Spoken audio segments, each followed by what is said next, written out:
नाजरीन, बात तो बन गई है, लेकिन बनी बड़े अजीब तरीके से है, बड़ी सख्त शराइत पर है। लड़के वाले मान तो गए हैं, IMF वाले लड़के वाले मान गए हैं, लेकिन जहेज कमर तोड़ मांग लिया उन्होंने। बहुत कुछ करना पड़ेगा, इसमें कोई शक नहीं। IMF का यह कहना है कि महसूलात में इजाफा करना पड़ेगा। मैं नंबर्स फिगर्स में नहीं जाता भाई, नंबर्स फिगर्स में नहीं जाता, क्योंकि नंबर फिगर तो PKR में होंगे तो वेरिएशन, डॉलर में होंगे तो उसका तखमीना लगाना एक बहुत ही मुश्किल काम है। तो बुनियादी बात यह है कि महसूलात में इजाफा करने का कोई तरीकाकार है नहीं। अवाम को चारों शाने चित किया हुआ है, और चाहे मौजूदा हुकूमत हो या माजी की हो, टैक्स के जिधर जिधर जराए मौजूद थे हासिल करने के, वो सब टैप हो चुके हैं। जहां तक रही बात सनतकार की, तो वो खित्ते में मेरे ख्याल से ज़्यादा कॉर्पोरेट इनकम टैक्स देने वाले ममालिक यानी कि पाकिस्तान में काम भी कर रहा है।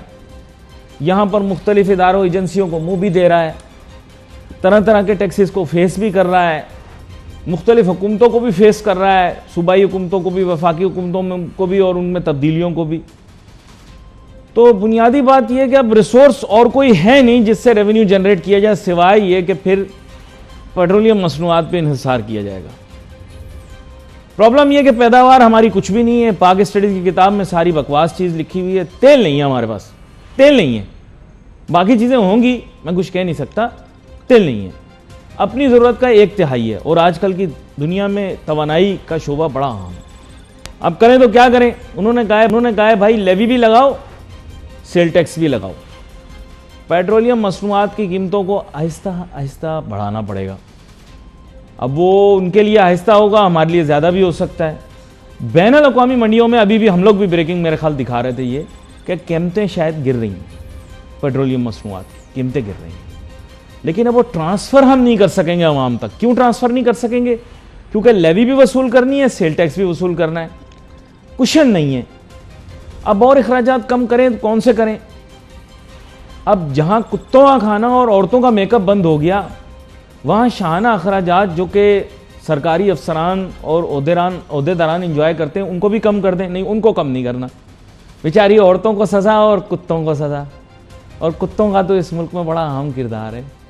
नहीं मतलब वैसे बता रहा हूँ आपको, बड़ी तादाद ज़्यादा है मुल्क में। तो अब मसला ये है कि क्या करें फिर? अब ये मुश्किल महंगाई में ट्रांसफॉर्म होगी, आम आदमी को भी चुभेगी, ताजर सनतकार को भी चुभेगी। मेरे साथ बहुत ही आम मेहमान शामिल गुफ्तगू हैं, जनाब शमीम फिरपो साहब, साबिक सदर KCCI, और इस चीज़ पर बहुत गिरफ्त रखने वाले कि मईशत किस तरह से माशरे पे सब पर असरअंदाज होती है। वेलकम करता हूँ सर आपको। बहुत शुक्रिया। एहसन मेहनती साहब भी हमें ज्वाइन कर रहे हैं बजरिया स्काइप, लेकिन शमीम फिरपो साहब आपकी जानिब में पहले आऊँगा।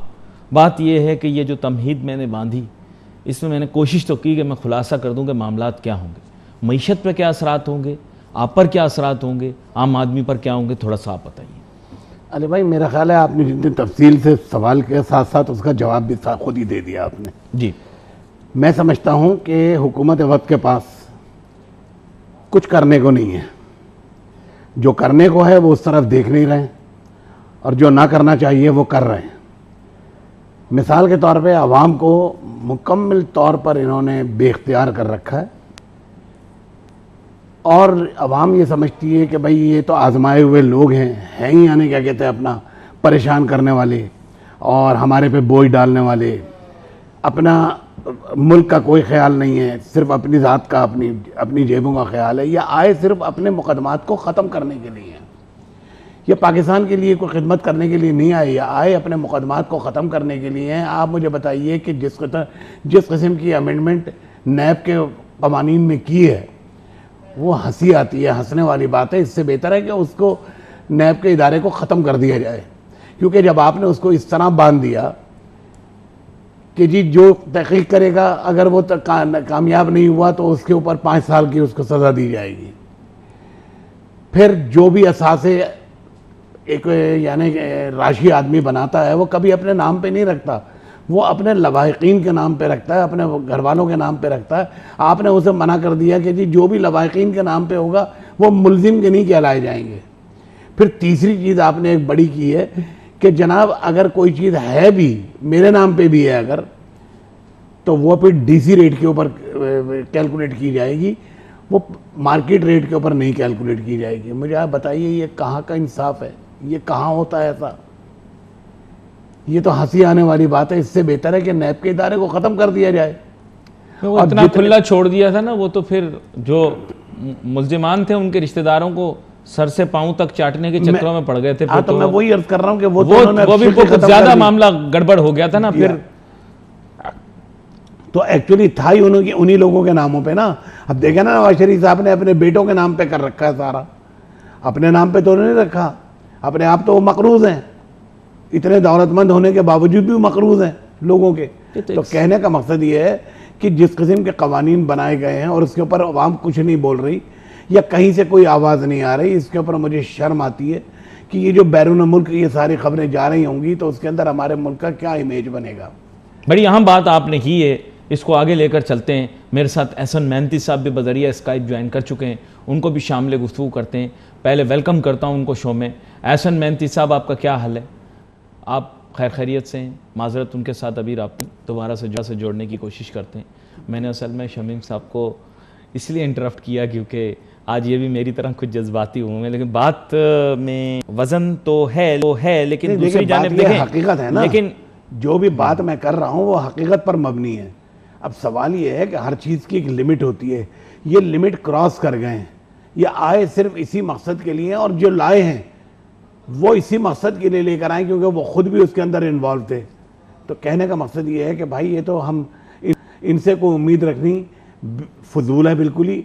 ये तो अपने काम करने के लिए आए हैं और अपने काम करेंगे और उसके बाद। भाई मिफ्ता इस्माइल तो आप ही के इलाके का लड़का है, आप ही के महल्ले में रहने वाला बंदा है। बिल्कुल कोशिश तो कर रहा है ना, बिल्कुल ठीक है, कोशिश कर रहा है। मैं वैसे बोल रहा हूँ, महल्लेदार तो है ना। चलो उसी गली में तो नहीं रहता होगा लेकिन इलाका तो एक ही लगता है उसका। वो बिल्कुल ठीक है, बल्कि मेरी तो वाक़ में मेरा दोस्त है वो। लेकिन सवाल ये है कि जो गलत है वो गलत है, वो चाहे मेरा भाई करे मैं खुद करूं, वो गलत है। तो सवाल मिफ्ता इस्माइल साहब जो हैं वो सुबह कुछ कहते हैं, शाम कुछ कहते हैं, दोपहर को कुछ कहते हैं। उनकी ज़बान एक है ही नहीं, वो 3 मरतबा में 3 बातें करते हैं। तो सवाल पैदा फिर वही होता है कि भाई इससे मुल्क कोई तामीरी तरफ नहीं जा रहा, ये हम यानी मुस्तकिल टाइम दें, थोड़ी सी मोहलत दें, मामला ठीक करता हूँ, थोड़ी सी मोहलत। देखिए उन्होंने कहा था कि IMF के साथ बात तय करता हूँ 2-3 दिन के अंदर। अभी खुशखबरी आ गई कि IMF राजी हो गया है। बिल्कुल खुशी का वो आलम है, यकीन करें ऐसा आलम है। मुल्क का भी हमें देखें, वही बात जो आप कर रहे थे ना, मुल्क का भी आलम देखें। लोग ऐसे खुश हैं जैसे वो लड़की पहली दफा हाँ बोल देती है ना कॉलेज में जब दोस्ती करें तो। एहसन मेहनती साहब हमें ज्वाइन कर रहे हैं, वेलकम करता हूं सर आपको शो में। एहसन मेहनती साहब हमें ज्वाइन कर रहे हैं बजरिया स्काइप, इनको वेलकम करता हूं जी। एहसन मेहनती साहब, मैं फिर राब्ता मुनक़ता हो गया। ये शायद इतने जज्बात की इतनी संगीनी बयान कर रहे हैं शमीम साहब के कंप्यूटर के तार भी जो है वो इनकी वजह से हिल रहे हैं। तो बात यह है कि शमीम साहब बात आपने की, मैं मान जी चलें मान, लेकिन मैं ये कह रहा हूँ कि अभी तो मौजूदा तौर पर ये कह रहे हैं कि साहब हमको तो 2-2.5 महीने मिले, हम अपनी तरफ से कोशिश काविश कर रहे हैं। ताहम ये इस चीज़ से वाकिफ़ नहीं है कि सियासी तौर पे हुकूमतें गैर मकबूल हो जाती हैं जो मुल्क को महंगाई की तरफ लेकर जाएं। तो एक्चुअली तो ये पॉलिटिकल डैमेज हो रहा है, तो इस पॉलिटिकल डैमेज को सेल्वेज करना चाहिए। आप जानते होंगे कि नवाज शरीफ साहब और इसहाक डार साहब शायद इसके फेवर में ना हो कि हुकूमत को मज़ीद इस डगर पर या इस रस्ते पर चलाया जाए। मरियम साहिबा भी इंदिया दे चुकी हैं और किरमानी साहब जो कि राइट हैंड है नवाज शरीफ साहब के, वो ट्विटर पे भी कह चुके हैं कि महंगाई के असरात गरीब आदमी पर क्या हो रहे हैं। तो ये मसला है सर। बात यह है कि हाथी के दांत दिखाने के और खाने के और। ये कहते कुछ है और करते कुछ है। करते अपने मफादात के लिए, कहते तो बहुत कुछ है। आज तक वो रोटी कपड़ा और मकान नहीं आया। वो पीली टैक्सियां चला के क्या फ़ायदा हुआ? वो बेशुमार किस्म के इनके, यानी कोई एक दफ़ा ये पहली मरतबा नहीं आए हैं, ये तजर्बेकार हैं। ये पहले भी 3 दफ़ा आ चुके हैं। तो उसके बाद फिर अगर अब आए हैं तो इनको 2.5 महीने नहीं, इनको 32.5 साल कहने चाहिए कि जिस तरह से ये आए हैं 3 मरतबा। तो इनको तो इतना तजर्बा है, सब कुछ है। ये तो 2.5 महीने में पता नहीं क्या कुछ कर देते अगर करने वाले होते तो। लेकिन किया क्या है? और मजीद यानी क्या कह रहे हैं कि माजी की हुकूमत बारूदी सुरंगें बिछा कर चली गई मईशत के अंदर, अब जहां कदम रख रहे हैं वहां धमाका हो रहा है। एक लम्हा बस इसी हुकूमत यानी वो माजी की हुकूमत ने इन हालात का सख्ती के साथ मुकाबला किया। हमारे तमाम अहदाफ जो हैं वो ऊपर गए। आप चाहे निकाल के देख लें, सारी एजेंसीज के मामला देख लें, हमारे सारे अहदाफ ऊपर गए। कारोबार अपनी जगह पर बिल्कुल ठीक ठाक चल रहा था, कोई इतनी महंगाई नहीं थी। उन्होंने यानी क्या कहते रेट नहीं बढ़ाए थे, सब्सिडी दे रहे थे। ये तमाम चीज़ें उस हुकूमत में हो रही थी, इन्हीं हालात के अंदर हो रही थी। और आप ये देखिए कि इनके आते ही अब ये जो ज़र मुबादला के ज़खायर है वो कहाँ पहुँचे हैं। ये हम बात हो रही है। मैं एहसन मेहनती साहब की जाने जाऊंगा। एहसन मेहनती साहब, आपको मेरी आवाज़ आ रही है? जी बिल्कुल आ रही है। एहसन मेहनती साहब, आपको पता होगा कि IMF के साथ तकरीबन मामला तय हो गए हैं और लोगों की बाछें ऐसी खिल गई हैं जैसे नई दुल्हन की बाछें खिल जाती हैं, मुस्कुराहटें लोगों के चेहरों पर हैं। लेकिन it has come at a very expensive cost, a very expensive price. वो ये है कि हमें लेवीज़ और सेल्स टैक्स लगाना पड़ेगा पेट्रोलियम मसनूआत पे, because there seems to be no other way to boost up our revenues. Do you think this agreement is going to be worthwhile and we will be able to execute it?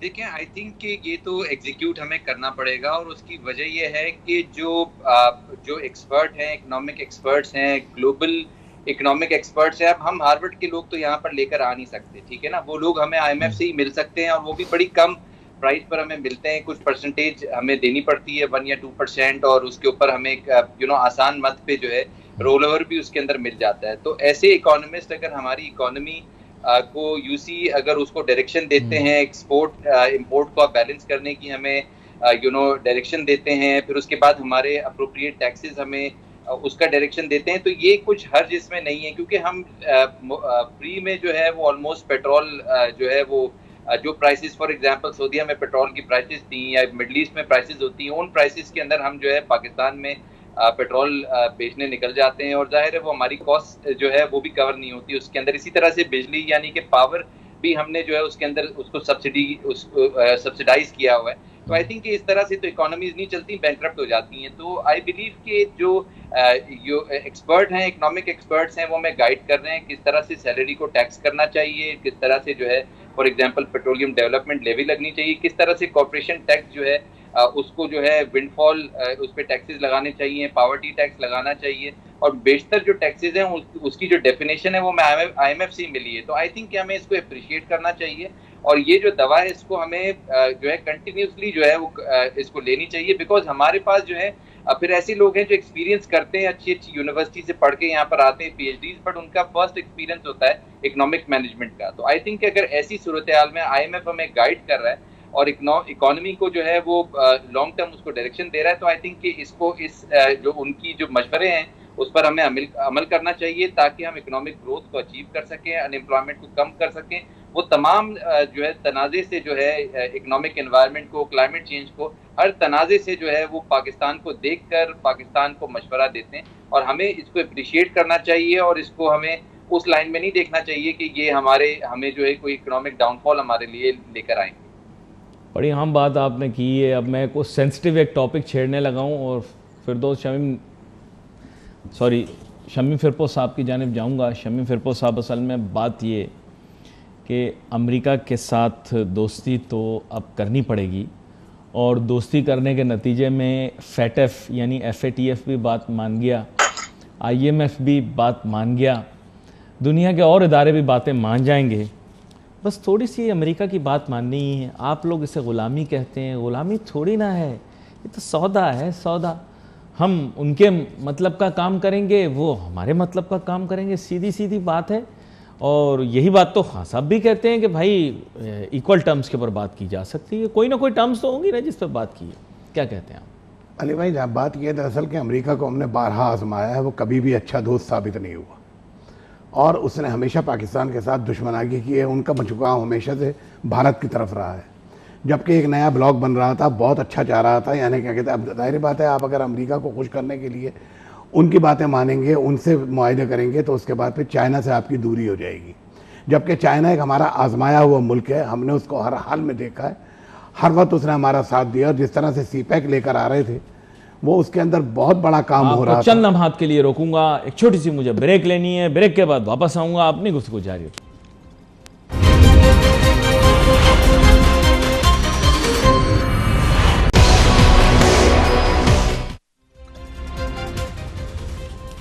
जज्बाती सियासी गुफ्तगू भी कभी कभार माशी मामलात के लिए ज़रूरी होती है डिस्कस करने के लिए। और शमीम फिरपोज साहब बड़े अहम मौजू के ऊपर बात कर रहे थे कि इन मामलात को कैसे देखा जा रहा है। अब इस बात को भी मुकम्मल करेंगे। मुख्तसर मैं चाहूँगा एहसन मेहनती साहब, अगर आपको मेरी आवाज़ आ रही है तो मैं चाहूँगा इस बारे में भी आप हमें बताएं कि जो सियासी लिहाज से पॉलिटिकल फॉल आउट है, मे भी जो मेजॉरिटी हमारी पॉपुलेशन है वो ये आप वाली बातें समझ नहीं सकते। उनके जहन में शायद ये है कि महंगाई जो है वो outcome of a single governments actions होता है। तो अब वो इतने एजुकेटेड तो नहीं हैं। तो जब एक चीज़ की एक्सेप्टेंस सोसाइटी में ना हो तो आप बताइए एहसन मेहनती साहब, फिर उसकी एक्सेप्टेंस कैसे क्रिएट की जाए, अवेयरनेस कैसे क्रिएट की जाए, हुकूमत को फिर कौन से इक़दाम लेने चाहिए ताकि अवाम नास को भी समझ में आए, या फिर वो लोग जो इम्पेक्ट हो रहे हैं उन पर इम्पेक्ट जो है उसका प्रेशर कम करें। क्या कहते हैं आप?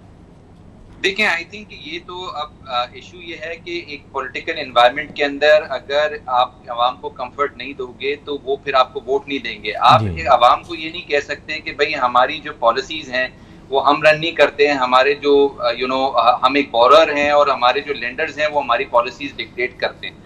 तो अगर आप इस नोशन के साथ अगर आप अपना वोट लेने जाएंगे तो आई बिलीव आपको कोई भी वोट नहीं देगा। तो आई थिंक ये तो we have to live with it now. इसका कोई आंसर नहीं है, बिकॉज आपको वोट चाहिए तो आपको अपने जो वोटर है उसको बताना पड़ता है कि भाई पॉलिसीज जो है वो मैंने बनानी है। और आप वोटर को नहीं बताते कि भाई मेरे पास तो जब आप गवर्नमेंट में आते हैं तो सडनली वो वोटर आपसे एक्सपेक्ट करता है, बट सडनली वहां पर आपका लेंडर जो है वो खड़ा हुआ होता है, वो कहता है कि मैं मजीद लैंड नहीं करूंगा, ये रोल ओवर नहीं करूंगा। और पाकिस्तान एक ऐसी सिचुएशन के अंदर है कि जहां पर हम वी आर नेट इम्पोर्टर, ठीक है ना, और नजर भी नहीं आ रहा कि हम कभी नेट एक्सपोर्टर बनेंगे। मतलब मुझे तो नहीं नजर आ रहा कि हम नेक्स्ट 25 साल के अंदर भी जो है नेट एक्सपोर्टर बनेंगे। I agree with you. तो मुझे अपेरेंटली जो है वो ये हमें we have to live with it. हमें वोट लेने के लिए आवाम को बताना पड़ेगा कि भाई पॉलिसीज हमारे हाथ में होती हैं और रियलिटी ये है कि लेंडर डिक्टेट करता है पॉलिसीज को। अच्छा, अच्छी बात ये है कि लेंडर जो है यूजुअली जो है they are experts, they running the global show. सारी बड़ी बड़ी यूनिवर्सिटी से उनका ताल्लुक होता है, IMF एक्सपर्ट्स को रखता है, इकोनॉमिक एक्सपर्ट्स को, और उनका जो मोडस ऑपरेंडी होता है वो यही होता है कि इकोनॉमी को जो है मुसीबत से निकाला जाए। तो आई थिंक कि अगर हम उस नोशन को दिमाग में रखें कि जाहिर है जो इकोनॉमिक एक्सपर्ट्स हैं दुनिया भर के वो हमें डायरेक्ट कर रहे हैं, हमारी करेंसी को उस लिहाज से जो है वो चलाएंगे। अनएम्प्लॉयमेंट भी हमारी देख रहे हैं कि वो बहुत ज्यादा नहीं हो जाए। उन्होंने क्लाइमेट चेंज को भी देखना होता है, उन्होंने डोनेशन को भी देखना होता है, उन्होंने तमाम एस्पेक्ट, और डोनेशन के जाहिर है उनके पास उसके जराए भी होते हैं, रिसोर्सेज भी होती हैं कि वो हमें हेल्प भी कर सकें, हमारे से हेल्प ले भी सकें। तो वी हैव टू अंडरस्टैंड कि हम एक लैंडिंग एनवायरनमेंट में हैं। अगर हम कर्जा तो लेंगे, अगर हमारे पास कोई विंडफॉल आ जाता है, कोई एक्सप्लोरेशन या ऑयल निकल आता है मुल्क के अंदर या गोल्ड निकल आता है, तो हम हमारा लोन पे ऑफ कर सकते हैं और फिर हमारी पॉलिसीज हम खुद जो है बनाएंगे। लेकिन जब तक हम बोरर हैं और हमने आपस से $130 बिलियन का लोन हमने लिया हुआ है, तो अब पॉलिसीज तो लेंडर की चलेंगी और लेंडर ये कहता है कि आप टैक्स करो आवाम को। ये बड़ी अहम बात है शमीम फिरपोज साहब। मुगालते का शिकार अवाम को किया हुआ है और उनको बताते तमाम सियासी जमातों वाले, तमाम सियासी रहनुमा इलेक्शन जीतने के लिए कहते हैं कि मामलात हमारे हाथ में। इन्होंने भी हुकूमत में आने से पहले यही कहा था महंगाई मुकाओ। तो सर हकीकत बात यह है कि बस में आपके कुछ भी नहीं है। $130 बिलियन से ज़्यादा, जैसे एहसन मेहनती साहब कह रहे हैं, आपने कर्जा लिया हुआ है। उनकी सुननी तो पड़ेगी। आपके अपने माशी हालात ठीक है नहीं, फिर चुपचाप माने उनकी बात को।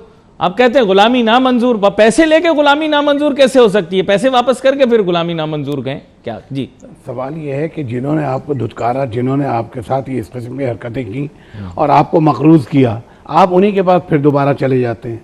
क्या यानी मैं ये समझता हूँ कि पाकिस्तान, अल्लाह रब्बुल आलमीन ने एक जन्नत के टुकड़ों में से एक टुकड़ा दिया है। हमारे पास बेशुमार मादनियात हैं। हम खुदा गवाह है कि अगर चाहें तो हम ये IMF वगैरह के सबसे, आपको याद होगा कि मुशर्रफ के दौर में हम IMF के चुंगल से निकल चुके थे। अमेरिका से दोस्ती थी ना, इसलिए लेकिन उसके उन्होंने बाद दबा के पैसा दिया। लेकिन उसके बाद हुआ क्या, हम वापस यानी क्या कहते हैं IMF के पास चले गए और IMF के चुंगल में फंस गए।